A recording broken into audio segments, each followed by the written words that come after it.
आत्मा अणुरूप है, अति सूक्ष्म है, और आत्मा ज्योति रूप है, ज्योति का पुंज है। वो ज्योति, वो अणु, वो सितारा हमको याद करना है, प्रैक्टिस करनी है। खास करके सवेरे सवेरे, क्या सवेरे जितना फाउंडेशन पक्का कर देंगे तो सारा दिन ऑटोमेटिक याद आती रहेगी। जैसे फसल बोने का टाइम होता है, वो टाइम निकल जाए तो फसल फलीभूत नहीं होती है। ऐसे ही कोई फसल का टाइम है और पहले पहले जिसने फसल बो दी वो ज्यादा फायदे में रहता है।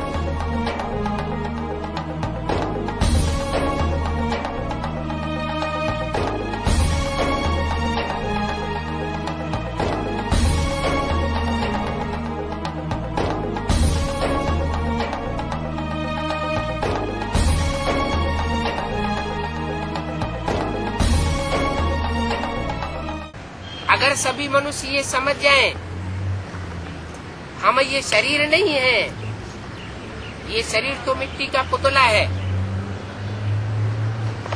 हम तो आत्मा है। तो आत्मिक स्थिति में रहने वाला कभी किसी से घृणा नहीं करेगा। आत्मा आत्मा भाई भाई की स्टेज में आ जाएंगे। जो समय चल रहा है अभी, उसमें कुछ भी हो सकता है, किसी भी समय हो सकता है। इसलिए अपने स्मृति का स्विच बहुत पावरफुल बनाओ कि जब भी कुछ ऊपर नीचे हो तो आत्मिक स्थिति में स्थित हो सके। सेकंड में स्विच ऑन और अनुभव स्वरूप बन जाओ, अनुभव की अथॉरिटी स्वरूप बन जाओ। स्विच ढीला होता है ना तो घड़ी घड़ी ऑन ऑफ करना पड़ता है और ज्यादा समय लग जाता है ठीक होने में। लेकिन सेकंड में स्विच ऑन, स्वमान का स्विच ऑन, स्वराज्य अधिकारी पने का अंतर्मुखी होकर अनुभव करती जाओ। चढ़ती कला का आधार है आत्मिक स्थिति और उतरती कला का आधार है देहभान। भ्रष्ट इंद्रियों का चिंतन देहभान में लाता है और श्रेष्ठ इंद्रियों का चिंतन आत्माभिमानी बनाता है। वो रूहानी बाप आकर के हमको बता रहा है कि बच्चे सुबह उठो तो सबसे पहले क्या याद आना चाहिए? अपनी आत्मा याद आए। ये आत्मा का फाउंडेशन सवेरे सवेरे अमृत वेले अगर पक्का डाल लेंगे तो सारा दिन आत्मा की और परमात्मा की याद सहज होती जाएगी। स्वस्थिति बनावेंगे तो परिस्थिति से दूर रहेंगे। परिचिंतन होता है उससे दूर रहेंगे, परेशानी से दूर रहेंगे। कहते भी है हम बहुत परेशान हैं, इसका मतलब आत्मा की स्थिति की शान में नहीं है। अगर आत्मिक स्थिति की शान में रहे तो सारी परेशानियां हल्की हल्की दिखाई पड़ती है। जैसे कोई हवाई जहाज में ऊपर चला जाता है तो नीचे की चीजें छोटी छोटी दिखाई पड़ती है। ऐसे ही अगर रूहानी स्टेज बना ली जाए, आत्मिक स्टेज बना ली जाए तो इस दुनिया की बड़े से बड़ी परेशानी बहुत छोटी छोटी हल्की हल्की दिखाई पड़ेगी। तो अभी बाप आए हैं हल्का बनाने के लिए, वो खुद भी हल्का फुल्का है और हमको भी आकर के हल्का फुल्का बनाता है। आत्माभिमान बाप की याद दिलाता है। खुद आत्मिक स्थिति में होंगे तो ऑटोमेटिक बाप याद आवेगा। और कोई न कोई देह की देहधारी की याद में होंगे, देह के पदार्थों की याद में होंगे तो ऑटोमेटिक बाप भूल जाते।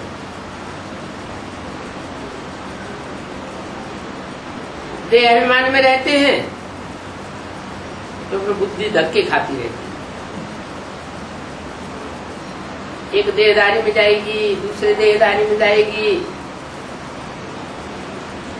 देह के एक पदार्थ में जाएगी, दूसरे पदार्थ में जाएगी। और देहधारियों के साथ देहधारियों का स्थान भी लगा हुआ। एक तीर्थ स्थान में जावेगी, दूसरे तीर्थ स्थान में जावेगी, मंदिर मस्जिद ठिकानों में बुद्धि भागती रहती, धक्के खाते रहते। आत्मा को काल खा ही नहीं सकता। काल किसको खाता है? शरीर को काल खाता है, आत्मा को नहीं खा सकता। माना जो आत्मिक स्थिति में स्थित हो जाएंगे उनको काल नहीं खाएगा, वो काल की स्टेज से परे चले जाएंगे। तो ये मनुष्य की मन बुद्धि रूपी प्रकृति कैसे सात्विक बनी?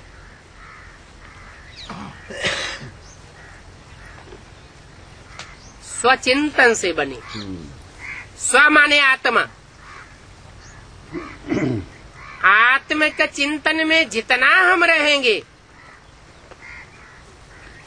उतना हमारी प्रकृति, हमारे स्वभाव संस्कार स्वतः ही सात्विक बन जाएंगे। और हमारा वाइब्रेशन सात्विक होने से अगला जन्म जो हमें मिलेगा वो सात्विक परिवार में मिलेगा।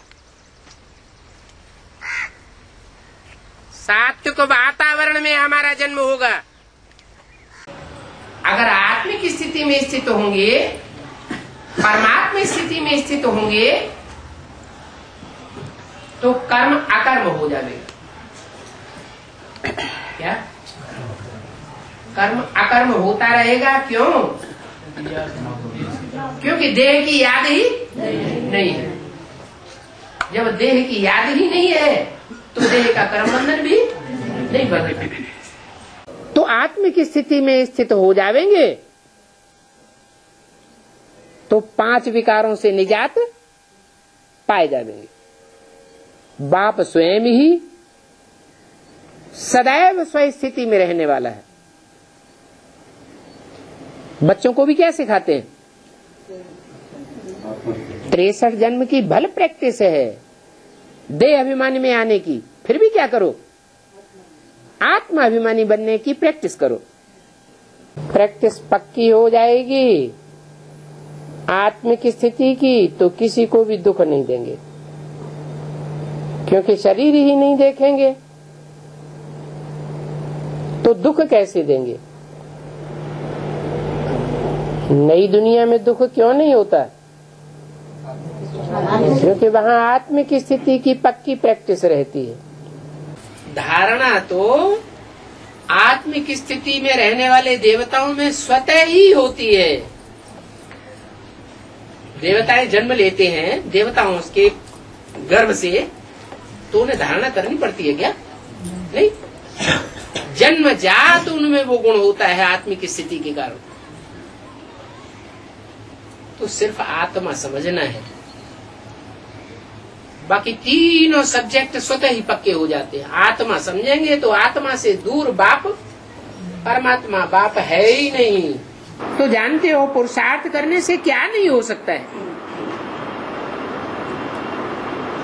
वो तो पिछाड़ी के समय ऐसी आत्मिक स्थिति वालों को ऐसी प्रेरणा आती है। हमको अभी जाना है। ऐसी अवस्था ड्रामा में नूद है, जाने के लिए तख्त पर बैठ जाएंगे, वहां मालूम भी पड़ता है कि हम शरीर छोड़ जाकर के बच्चा बनूंगा, वैसे ये भी मालूम पड़ेगा। कहां भी होंगे ऐसे ही बैठे बैठे जावेंगे। बाप दादा ने कई बार इशारा दिया है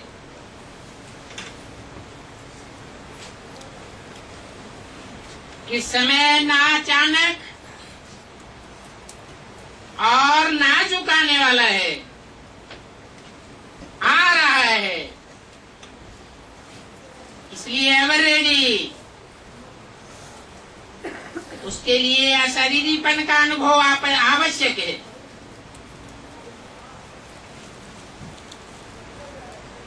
कितना भी कर्मों में बिजी हो,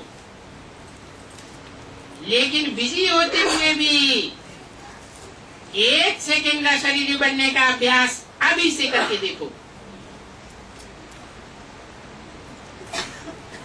आप कहेंगे हम तो बहुत बिजी रहते हैं।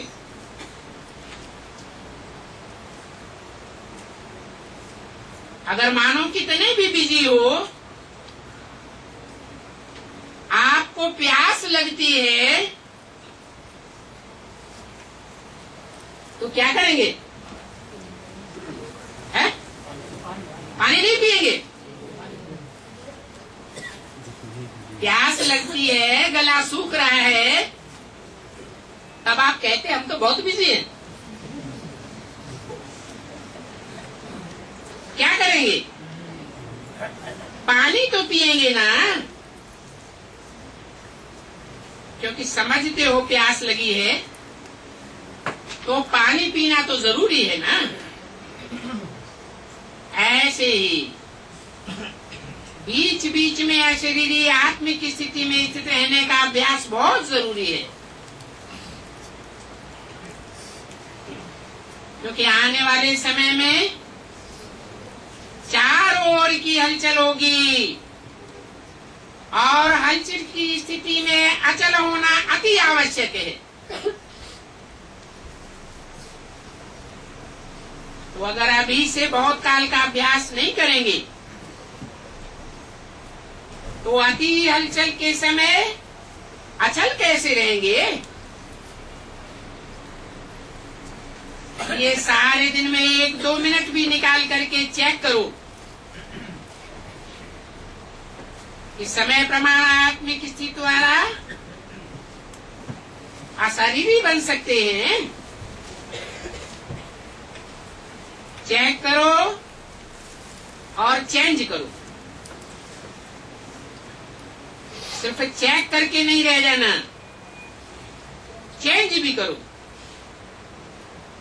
तो बार बार इस अभ्यास को चेक करने से, रिवाइज करने से नेचुरल आपकी स्थिति बन जाएगी। कौन सी स्थिति? अशरीरी बनने की।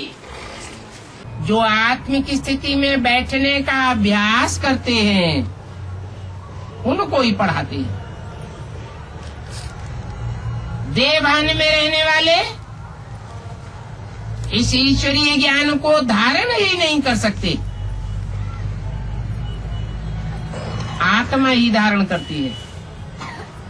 अगर आत्मिक स्थिति में बैठे होंगे तो धारणा होगी। मैं ज्योति बिंदु आत्मा, मुझे आत्मा का बाप ज्योति बिंदु, मैं चैतन्य आत्मा, ज्योति स्वरूप, मेरा बाप भी ज्योति स्वरूप। ऐसी स्थिति में रहने वाले बच्चे ही इस ज्ञान को धारण कर सकते हैं। जो पहले पहले आत्मिक स्थिति की प्रैक्टिस कर लेते हैं वो पहले पहले स्वर्ग में आते हैं। आत्मिक स्थिति की प्रैक्टिस करने में जो पीछे रह जाते हैं वो बाद के घटिया स्वर्ग में आते हैं। बाप कहते हैं अमृत बेले उठो, पहले आत्मिक स्थिति धारण करो, धारण करने के बाद बाप से खूब बातें करो। तो किसका संग का रंग लगेगा? एक बाप, दूसरा न कोई। जब आत्मिक स्थिति बन जावेंगी तो शरीर का दर्द भी बहुत हल्का हो जाएगा। जिनको प्रैक्टिस है वो ये अनुभव भी करते होंगे। क्या? जब आत्मिक स्थिति लास्ट में बनेगी तो बीमारियां बढ़ेंगी या घटेंगी? दुनिया में एटम बम फटेंगे, प्रदूषण बढ़ेगा, तो बीमारियां घटेंगी बढ़ेंगी? बढ़ेंगी। बाप तो कहते हैं शरीर सड़ते जावेंगे और आत्मा पावरफुल होती जाएगी। तो स्थिति कैसी होनी चाहिए? आत्मिक स्थिति इतनी गहरी होनी चाहिए कि जो देह में लगाओ बुद्धि का याद ही ना आवे। इसके लिए अपन को आत्मा समझ माम एकम याद करो। आत्मिक स्थिति में रहने से पाप बढ़ नहीं सकते, पाप हो भी नहीं सकते। देहभान में पाप होते हैं कि आत्माभिमान में पाप होते हैं? देहभान में रहने से पाप होते हैं। आत्मिक स्थिति एक ऐसी स्थिति है जिसमें कर्मेंद्रियों के किए हुए कर्म का कोई हिसाब किताब नहीं बनता है।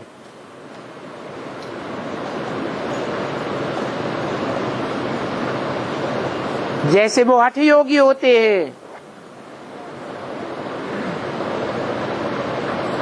कहते हैं हर मनुष्य आत्मा के जीवन में श्वासें हैं। जितनी श्वासें हैं उतनी आयु होगी। तो वो तो कुंभक लगा करके श्वास रोक करके बैठ जाएंगे, समझते हमारी इससे आयु बढ़ जाएगी। परंतु श्वास रोकने की बात नहीं है, ये तो आत्मिक स्थिति में बैठने की बात है। निरंतर आत्मिक स्थिति पक्की हो जाए, जिनकी आत्मिक स्थिति पक्की होती जाएगी उनकी भूख प्यास भी कम होती जाएगी। सवेरे सवेरे ये प्रैक्टिस अच्छी करनी चाहिए, कूटना चाहिए उठते ही 10-15 मिनट, क्या कि मैं ज्योति बिंदु आत्मा हूँ, स्टार हूँ। जो भी सामने आए उसको किस रूप में देखें? स्टार के रूप में देखें। फाउंडेशन दिन का पक्का हो जाएगा तो सारा दिन आत्मिक स्थिति बनी रहेगी। इस आत्मिक स्थिति में रहने से आत्मा के सारे गुण आ जाते हैं। देहभान में रहने से सब प्रकार के अवगुण समा जाते हैं। मन बना भव जो बाप की स्टेज है, आत्मिक स्टेज, उसी स्टेज में हम भी रह जाए। टाइम वेस्ट न करें। क्या ये स्टेज ही अंत समय में काम आवेगी? जब विनाश होगा, चारों तरफ खून खराबा होना शुरू होगा, लोग वायरे हो जाएंगे, पागलों जैसे आचरण करने लगेंगे, उस समय आत्मिक स्टेज ही काम में आवेगी। जो आत्मिक स्थिति में स्थित होंगे उनको भगवान की कनेक्शन करने में सुविधा होगी, भगवान से उनका कनेक्शन जुट जाएगा। आत्मिक स्थिति में पक्के नहीं होंगे तो उनका कनेक्शन नहीं जुटेगा। इसलिए अभी से पक्का करना है। क्या? मन बना भव, अर्थात मैं ज्योति बिंदु आत्मा हूँ, स्टार यहाँ चमक रहा है। जैसे आसमान में स्टार चमकता है, ऐसे कहाँ चमक रहा है?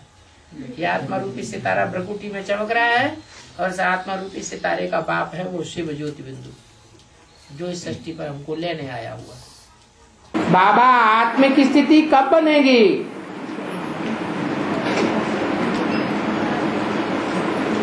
जितना गुड़ डालेंगे उतना मीठा होगा। जितना अर्पण में बनेंगे उतना मन दर्पण बन जाएगा। आत्मिक स्थिति पक्की हो जाएगी। अर्पणमय का मतलब सब कुछ तेरा, कुछ नहीं मेरा, मैं सिर्फ आत्मा हूं।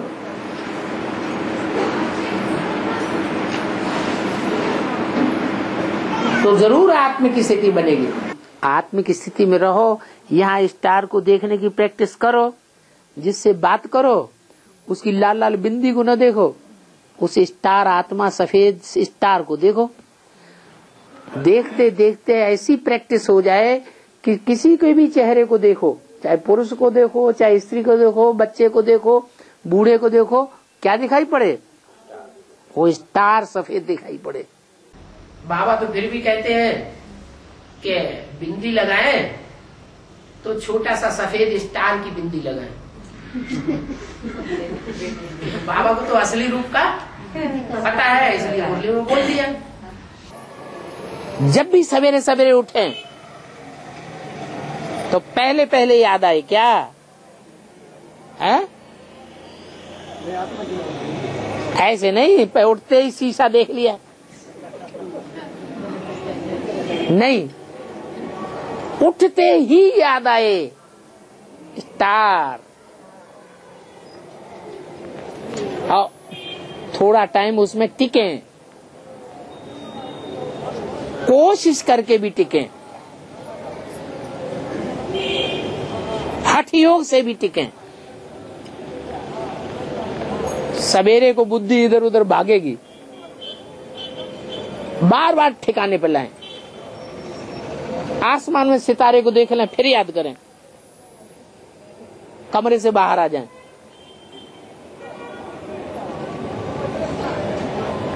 जितनी प्रैक्टिस करेंगे सवेरे को आत्मिक स्मृति की, सारा दिन आत्मिक स्मृति पक्की रहने से बाप की याद काम करते करते भी आती रहेगी, याद ही सहज हो जाएगी। और ऐसे नहीं, रात को जब सोते सवेरे को उठते हैं तभी, अगर दोपहर को भी सो जाएं तो सोने के बाद जब उठें तो पहले पहले आत्मिक स्थिति बने। स्टार को याद करें, फिर देखो सारा दिन अवस्था बनती है कि नहीं बनती है। ये क्रिमिनल आई जाने का तरीका बताता हूं, कैसे जाएगी क्रिमिनल आई कि देह को न देखो, क्या देखो, आत्मा को देखो। अभी बात समझाते हैं कि बच्चे सिविल आई बनो, प्रैक्टिस करो। जब तक क्रिमिनल आई है तब तक तुम पतित आत्मा हो। जब पावन आत्मा बनेंगे तो एक दूसरे को स्त्री पुरुष के रूप में देखना भी भूल जाएंगे, स्त्री पुरुष की भी याद नहीं आवेगी। क्या देखेंगे? आत्मा आत्मा, भाई भाई देखेंगे। तब समझो कि हमारी क्रिमिनल दृष्टि उड़ जाएगी, आत्मा ज्योति बिंदु याद आवेगी, तो परमपिता परमात्मा भी सहज सहज याद आवेगा। ये स्वधर्म में टिकने की बात है। स्व माने आत्मा, धर्म माने धारणा। आत्मिक स्थिति की धारणा में तुम 5 मिनट से भी शुरुआत करेंगे तो भी तुमको बहुत फायदा होगा।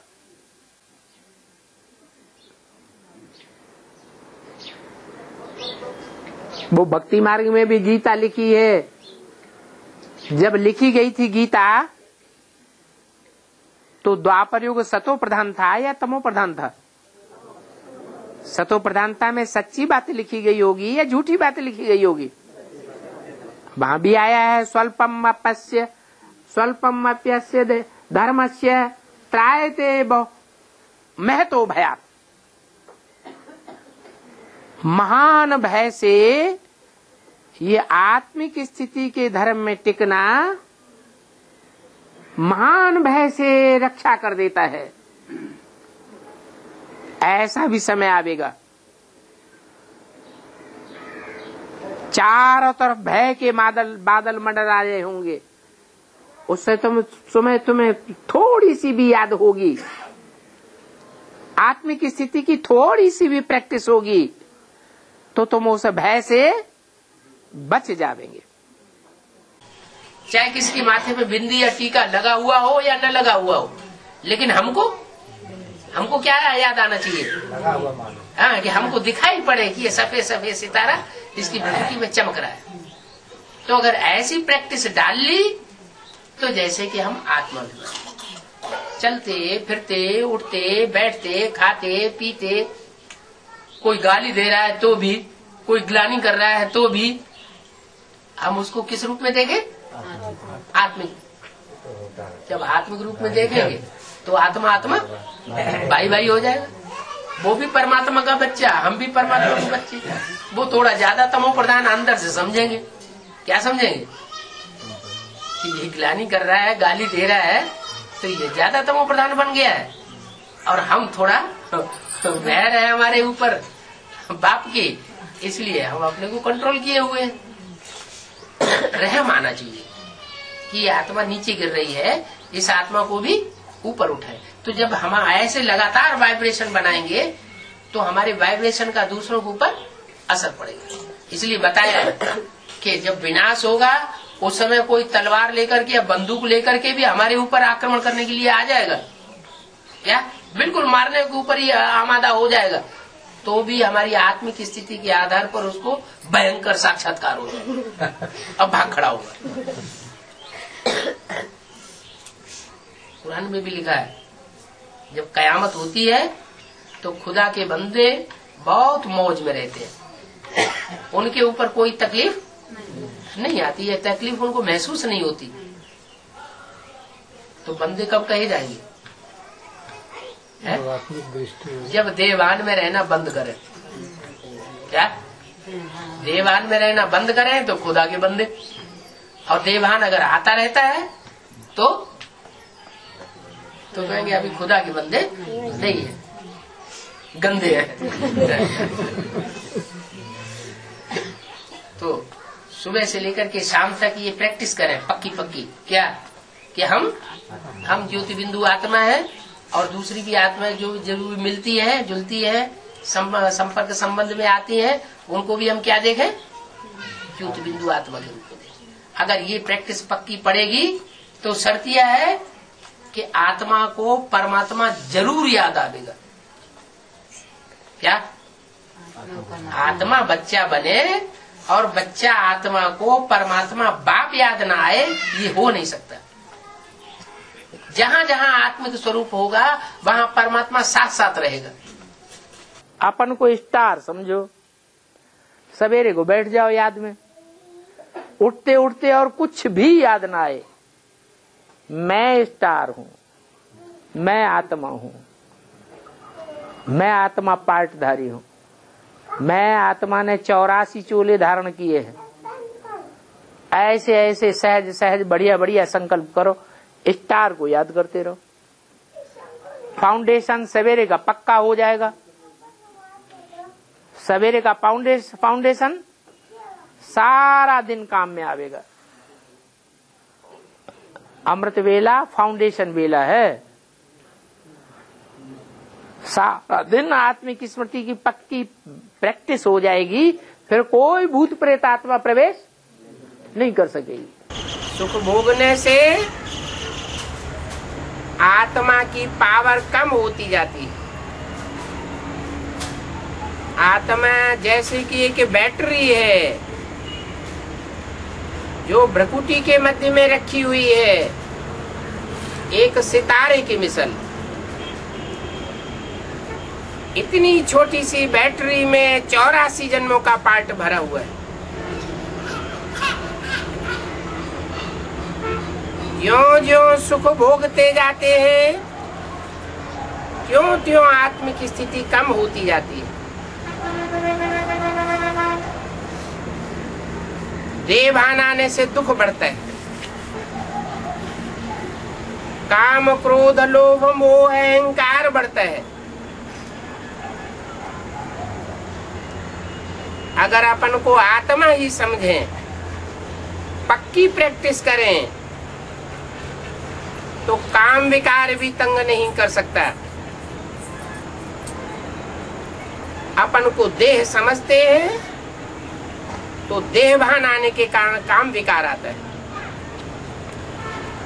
देह समझने से क्रोध आता है, लोभ आता है, मोह आता है, अहंकार आता है। अगर अपन को आत्मा समझें, दूसरों को भी ज्योति बिंदु आत्मा के रूप में देखें, तो पांचों विकारों की प्रवेशता नहीं हो सकती। ये प्रैक्टिस अभी परमात्मा बाप आकर के कराते हैं। इस एटॉमिक एनर्जी से सारी दुनिया का ध्वंस होगा।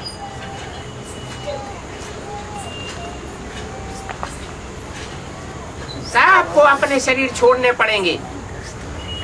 कौन बचेंगे? वो बचेंगे जिन्होंने याद की युक्ति सीखी होगी। भगवान बाप की गहरी याद में ऐसी तल्लीनता हो जाए जो श्वास प्रश्वास लेना भी भूल जाए।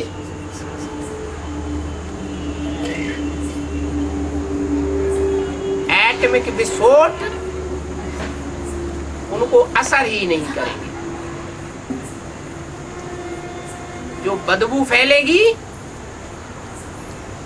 वो उनको प्रभावित नहीं करेगी। बाकी जिन्होंने उस योग की, राजयोग की प्रक्रिया को नहीं सीखा होगा, उनको तो जबरियन शरीर छोड़ना ही पड़ेगा। हाय हाय करके शरीर छोड़ेंगे और अंत मते सो अनेक जन्मों के लिए गति बन जाएगी।